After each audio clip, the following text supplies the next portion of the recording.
Bernie, how are you, sir? I'm doing fantastic. 12 days to go. Can you Great believe to it, talk to Mike? you. No, I cannot. It feels weird. I don't know how it feels from your perspective. To me, it's like, listen, you're obviously in the thick of it.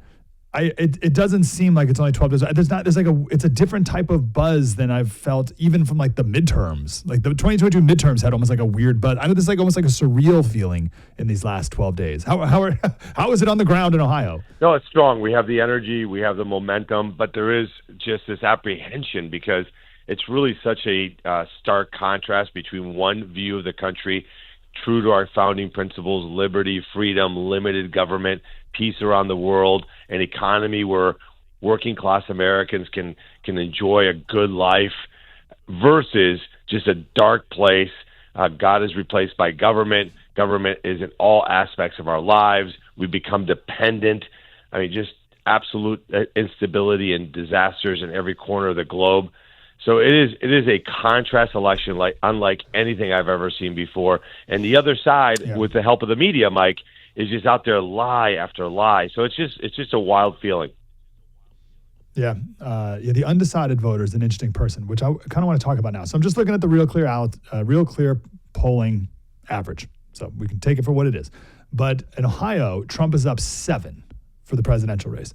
And Real Clear Politics average has Sherrod Brown up 0.6 over you.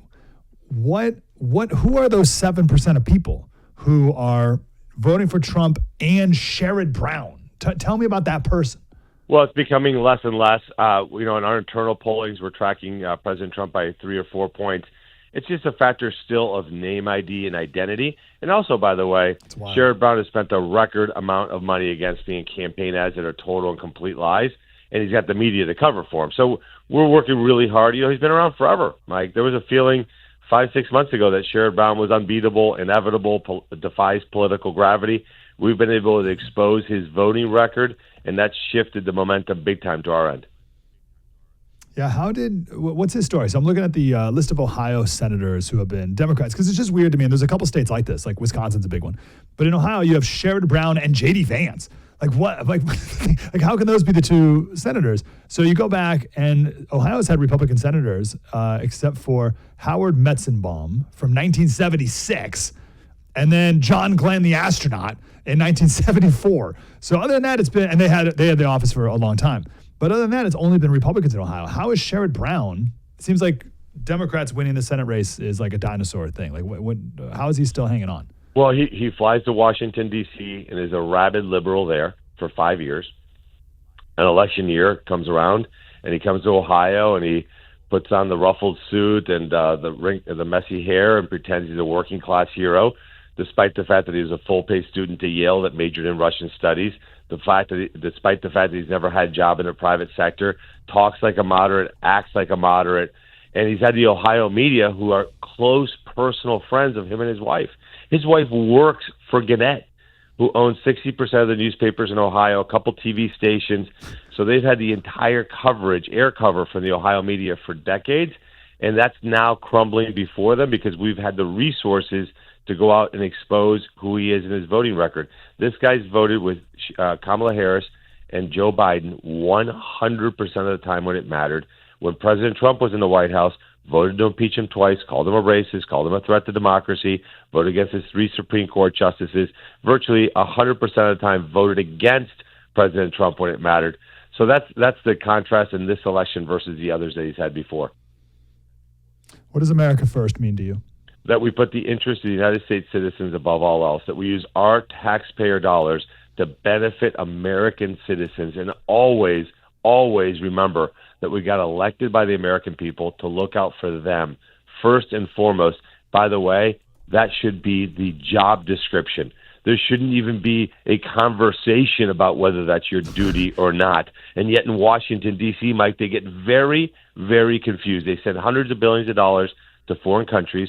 They take care of foreign nationals in our country and absolutely put the interests of Americans last after everybody else.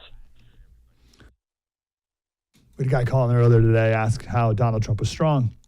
And he gave a couple of answers and talked about Remain in Mexico. And he said, well, don't you have any heart for the immigrants, the asylum seekers in Mexico?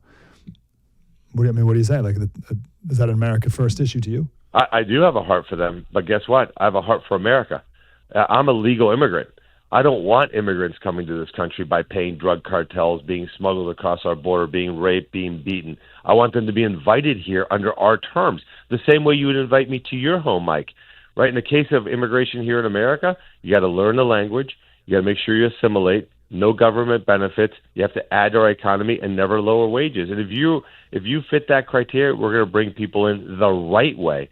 We're not going to have you pay drug cartel members, not learn English, not assimilate, and take government benefits. We're flying people in from Cuba, Haiti, Nicaragua, and Venezuela on private jets, dumping them into American cities and putting them on welfare and food stamps and unemployment, giving them Social Security and Medicare. That's abject insanity that we're doing things like that. That's what the other side is for. I'm for a legal immigration system that benefits America. This is just today's stories. There's 2 illegal aliens from Venezuela who were arrested outside Albany, charged with murdering a 59-year-old in Connecticut. They have a 1 and 3-year-old child who are now in CPS. So everyone's paying for all this, not to mention the murdered guy. And then you have 2 illegal aliens from Colombia, a 22 and a 27-year-old, a man and a woman, who were arrested for sex trafficking a 15-year-old girl who's been missing from New York for about a month and a half. So sex trafficked, and they found her in a Studio 6 motel.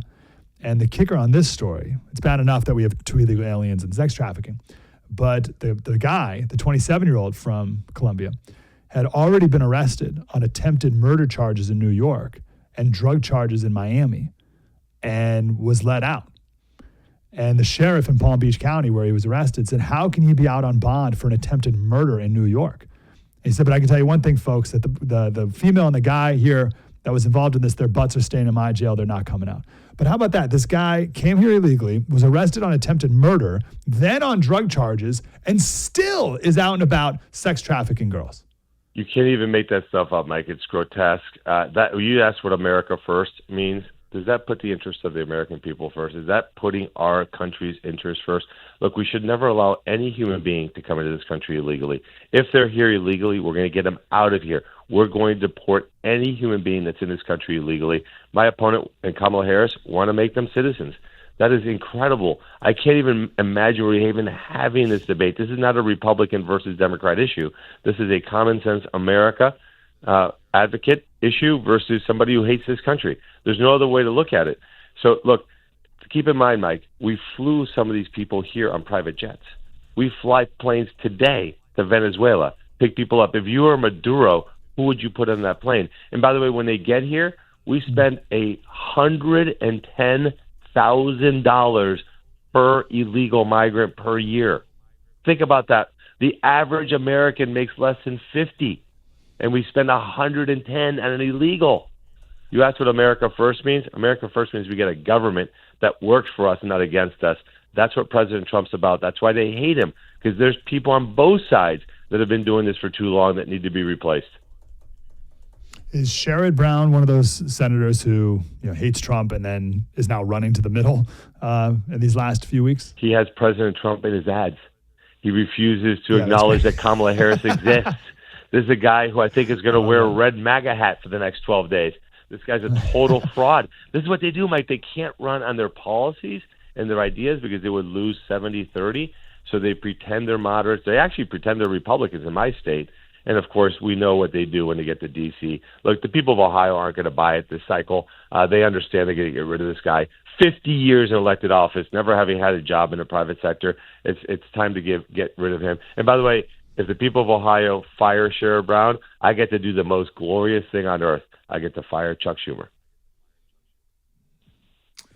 Yeah, that's right. What's the makeup of the Senate now? And let's just say you and West Virginia flip. What happens if it's just those two, let alone all the other seats we're trying to win? Well, it's 51 Republicans. I guess it'd be Montana too. Yeah, 51 Republicans, 49 Democrats. I mean, Chuck Schumer goes away. Finally, put him in a basement somewhere where he belongs.